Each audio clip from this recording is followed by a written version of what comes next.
Welcome to Truth or Reps. I hope it's not super out of sync. I did just take this cord out. Anyway, I think maybe starting with this episode, we're gonna do things a little more presentably. We're gonna have a little more stuff going on, more gags. Probably not more gags. Um, More gag orders, more woohoos. I don't even know what I'm talking about. But anyway, let's see if we can't, and maybe we indeed can't. Let's see if we can't do "Believe" by Eminem. By the way, this fucking internet's just insane. There's this Good Housekeeping article that comes up on my Mozilla Firefox home screen, and it looks like breasts. Like it looks like breasts with like maybe some kind of bra at the edges or something.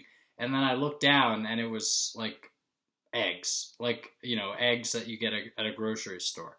Um, Brown eggs. So, but sort of like golden brown eggs. So it's like someone's tan or something. But it's like, I don't, at this point, I don't know if that's in any way like unintentional. Like it seemed, I imagine just for how like convincing it was, like a semi pornographic picture down there, and then you look and it's just like food items, or I don't even really want to call them food items. They're like chicken eggs, or something like that. Like, they're chicken items.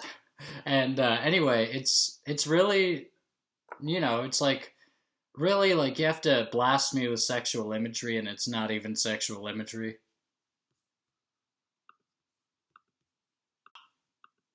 And there's just so much of that. I'd recommend actually paying attention to the YouTube shorts. I recently, most of the YouTube shorts, it's like five little sort of tall rectangles in a row, and they say, well, they like usually they have a little like series of words on the image for each one.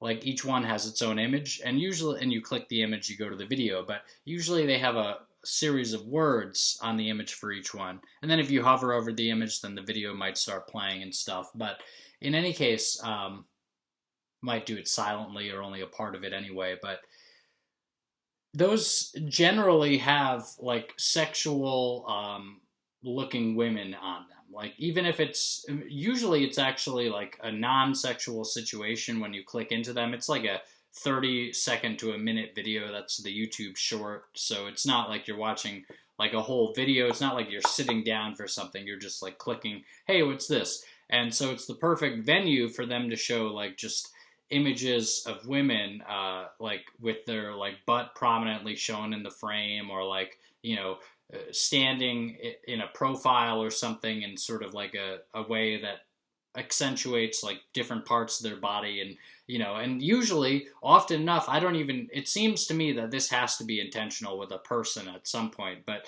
often enough the part of the video they'll be clipping will have some kind of suggestive phrase on it. So it's like this girl called Park and Harbor. She's a streamer. She says she's mostly a Sekiro streamer. I suppose she is. She's been playing the game Sekiro on a dance pad. So it's like I haven't watched any of it, but it's just, that in itself is sort of sexual. It's like her standing there, slightly less clothed or more exercise clothes, and like you get her full body shot for the entire thing, rather than her like sitting there looking like cute and made up, whatever she's wearing. Even if it's sort of the dress down kind of thing, she's usually looking like cute and stuff. And so you look at one of her videos and it's usually a phrase on the screen like, what do I do with that? Or it's so much bigger than I thought it would be. Or like, like maybe not quite that like outrageously forward, but something pretty similar to that. And it'll be her face and like sort of a coy expression or something. So like most of these that I see, or many of them at least, are sexual in multiple ways. And of course, it keeps happening even if a child is in the video, because there was one of those things, and the image was not a grown woman with her ass prominently displayed. It was a little girl with her butt prominently displayed in just the same kind of suggestive or whatever way that the woman usually is. And it's just like, and I even wrote a comment, and someone said something like, the person, I think they said something to the effect, I think, of like, the person who shot the video couldn't have known, like they weren't specifically trying to like get a suggestive pose from that like little girl. She looked like 9 years old or something, or like they couldn't have known that. And I responded and I was like, no, most of these still images here for the YouTube shorts are sexualized, and most of them that I see are sexualized. And so usually it's like five, as I might have said, it's five of them in a row. Usually like two or three of them will be sexual, and those tend to be some of the ones that I click on. But with this one, it was like, oh, I mean, with this one, it was horrific because it was like they're doing the same thing. I don't even know if it's the algorithm doing it. I hope it wasn't like a person who was posting the video picking that frame, because in that case, they're specifically picking a frame out of all the frames in the video. And that girl, I don't even think was in the whole video. Out of all the frames in the video, they're specifically picking, even if YouTube gave them a selection of three, it's unlikely that all three of those would have been prominently displayed shots of that little girl's butt. Anyway, my speech about the sexualization on the internet may be currently at a pause or an ending. By the way, I hate the way that people started using that word pause, like, or at least a couple situations, like with the whole like bullshit, you know, they said everyone had something and it didn't seem like really anyone had anything, and it also didn't seem like anyone famous met any unfortunate end due to having something that they were saying everyone had and was going to have. Like literally zero famous people that you can name at all died from this, perhaps seemed to die from this thing. Like literally zero. Like zero. And supposedly like 50% of the world was going to meet an unfortunate end due to it. Come on, man. I mean, it's just that kind of bullshit. But the thing is, in reference to that kind of bullshit, I was talking to someone that I know, and I said something like, well, it's, you know, it's BS that they're, you know, they don't get to like tell businesses they can't operate because of something, especially something that's just like invisible and seems like it might just as well not be happening at all, you know, or rather it might just as realistically not be happening at all. Like, it, in other words, it seems like things are fairly normal. They called it the new normal. That's actually kind of funny. I never thought about that. New normal. Funny because it wasn't a new normal at all. It was still the same in terms of like people around you like coughing or sneezing, and let's just put it into words like that. It didn't seem like there was any more of that going on than usual, like literally. And it didn't seem like people were meeting unfortunate ends in nearly the degree they were talking about on the screen, let's put it that way, except for, ironically, in other ways. Like, there were a couple people who were fairly close to me who died during that general time period, and neither had anything to do with that, and it wasn't even claimed that it had anything to do with that. And it's just like, you know, but you know, I guess that's just more of an interesting coincidence. I mean, it's horrible, but it's more of like something that is noteworthy that would happen, and it very rarely happens that people in my life pass away. And so for that to happen, like two people to pass away during the time where they said on TV everyone's going to be dying, but it was very clearly for something that wasn't that, and nobody was even claiming it was for that in either case. And yet, like, it was like the most you know, the most tragedy in that sense I had ever seen in my life. And it was like, but it wasn't based on what the TV screen people were telling you the tragedy was going to be based on. And again, I emphasize, nobody was claiming that it was based on that stuff. Like, people would point, like, if you asked somebody who was associated with it, they're people who probably believe the whole story of what they were saying on the TV screens. But if you ask them, screen or not, they would likely say, yeah, no, it was a coincidence maybe that this happened, but it wasn't related to that at all. Like that wasn't the cause. And so in any case, it's just like, man, like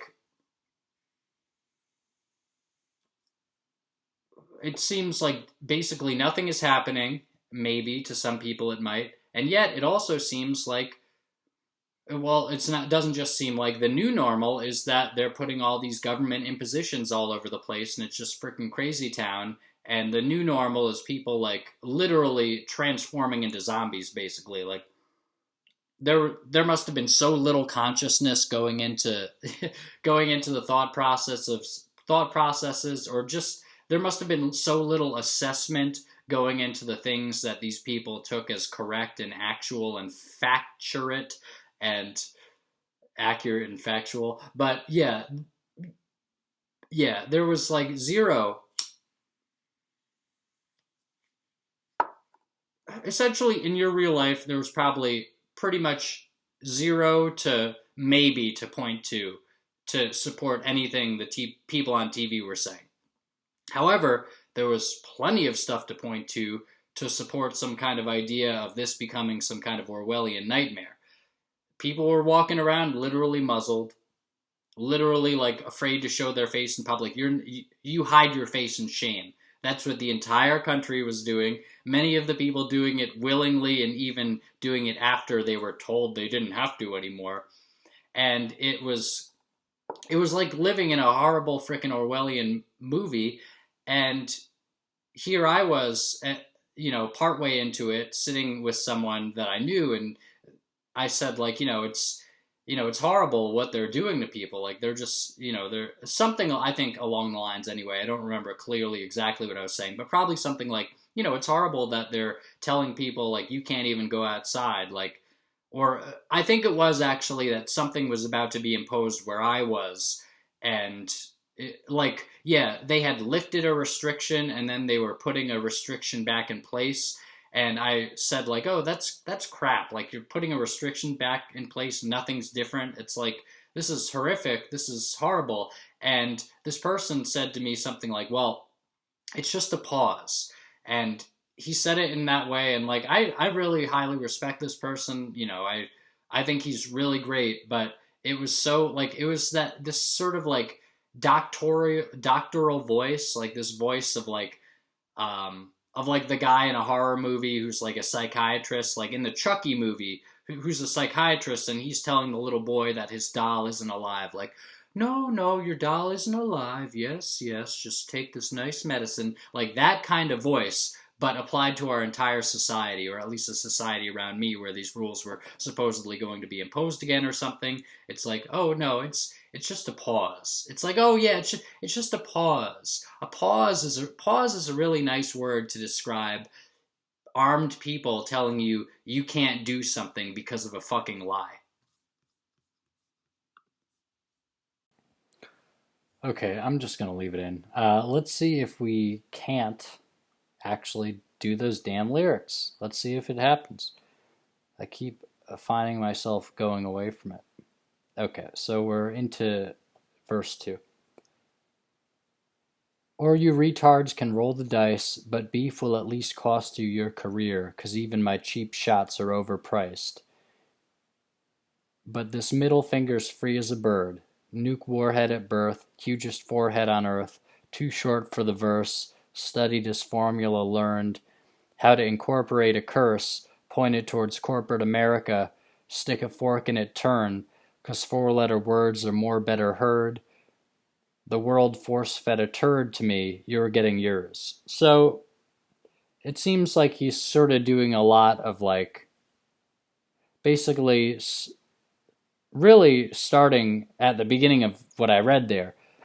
You retards can roll the dice. That's in response to, or that's as opposed to, so you might want to think it over twice, or you retards can roll the dice. You might want to think it over twice to, maybe criticize him or whatever it was in relation to the ink blots thing. But okay, so You can go back to my second video on this song to hear more about that. But cheap shots are overpriced. But beef will at least cost you your career because even my cheap shots are overpriced.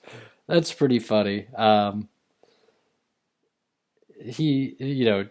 Cheap shots, but the price you pay for him hitting you with a cheap shot is way higher than it should be. And cheap shot in this case, probably referring more to his dissing people and stuff like that. And I will say, Eminem probably did some damage to cannabis. Eminem calling him cannabitch, and if you just listen to Eminem, well, if you just listen to Eminem, then you don't listen to anyone else. But if you say you listen to Eminem, you might not listen to cannabis, and then if you hear Eminem call him cannabitch, and whatever, then you might be sort of against him or something. I think one of my friends who was a big Eminem fan might have seemed to have a negative perception of the rapper Cannabis, and it was it was a little frustrating. It seemed like he might have had it due to Eminem's attitude about cannabis. And actually, I probably feel a similar way. The name Benzino kind of comes off like, what's in a name, Matt? But the name Benzino kind of comes off as this sort of like thugging royalty kind of thing. It just, I don't, from that name, I'm not interested in the rapper, but then Eminem going after him and one or two, like The Sauce and maybe another one, pretty decent disses, one of them being referred to as one of the best diss tracks of all time or something. But it was pretty good. Eminem had a good line in it saying, I'm pushing 30, you're knocking 40's door down or something like that. It was pretty funny, but I probably want to listen to Benzino even less after hearing that. So, but in any case, yeah, Cannabis, I think he might have gotten hit with the cheap shot by Eminem. Eminem literally just calling him cannabis. It's not even really a cheap shot. It's just kind of like a cheap changing his name to make it into an insult. It doesn't say anything about cannabis. It's just making his name into an insult, and it's not even making fun of the name. It's just putting bitch in the place of bis or bus, really, because it's spelled Canibus. But anyway, it's Cannabis might have paid a lot for that. I mean, I don't know. I think he might have just been more naturally out of the spotlight and stuff. But it seems Eminem may have had some kind of detrimental effect on people's perceptions of cannabis. And so it's but beef will at least cost you your career, he says here, because even my cheap shots are overpriced. Here, it'll cost you your career. But this middle finger is free as a bird. So it's but his middle finger is free as a bird. It's his cheap shots may be overpriced to other people in terms of losing their careers over them, but it's free for him to point the middle finger at anyone, and he's doing it freely. He doesn't feel restricted in it. Nuke Warhead at birth, hugest forehead on earth, too short for the verse, studied his formula, learned how to incorporate a curse. I don't know exactly how he pronounces that there. I think he might say incorporate, but yeah, he's just talking about how he's sort of has an aggressive personality. And I think that sort of goes into it as well, though. He has an aggressive personality. That might have been part of his believing in himself or just part of his success. And anyway, because four-letter words are more better heard than the world force-fed a turd on me, you're getting yours. So that's very similar actually to his line his line in the previous album, in the first song where he's doing a sequel to his song Stan. And he actually refers to the song Stan in the first track on this CD when he says, "Bitch, I wrote Stan," is sort of saying I'm the guy who wrote this great song, whatever. So, but interestingly enough, this refers to the sequel to Stan, sort of, because, well, it doesn't refer to it necessarily, but it has a very similar line, and that being, The world force fed a turd to me, you're getting yours. And that line is very similar to the line in, I think it's Bad Guy or something, whatever the first song is called on Marshall Mathers LP2. It is a line where he says, my life is garbage, now I'm taking it out on you. Or something like that. Like, my life is garbage, now I'm going to take it out on you. And that's pretty similar to the world force fed a turd to me, you were getting yours. Like, it's not quite the same because it's not linking the garbage to being taken out on you. It's not the same turd, but it's like the world force fed maybe a different turd to him, and now you're getting yours. Like, he's going to force feed it to you. So it's a similar turnaround there. Like, someone did something bad to him, now he's doing it to you. And he said it sort of critically, interestingly enough, in that song on Marshall Mathers LP2 of the character. Like, it was from the character's point of view, but it was said in a way that sort of came off critically to the speaker, who was the character who was like trying to hurt Eminem. And anyway, this speaker is being criticized for something that Eminem is taking the role of in this song. So it's actually sort of interesting because Eminem himself is supposedly the speaker here, and then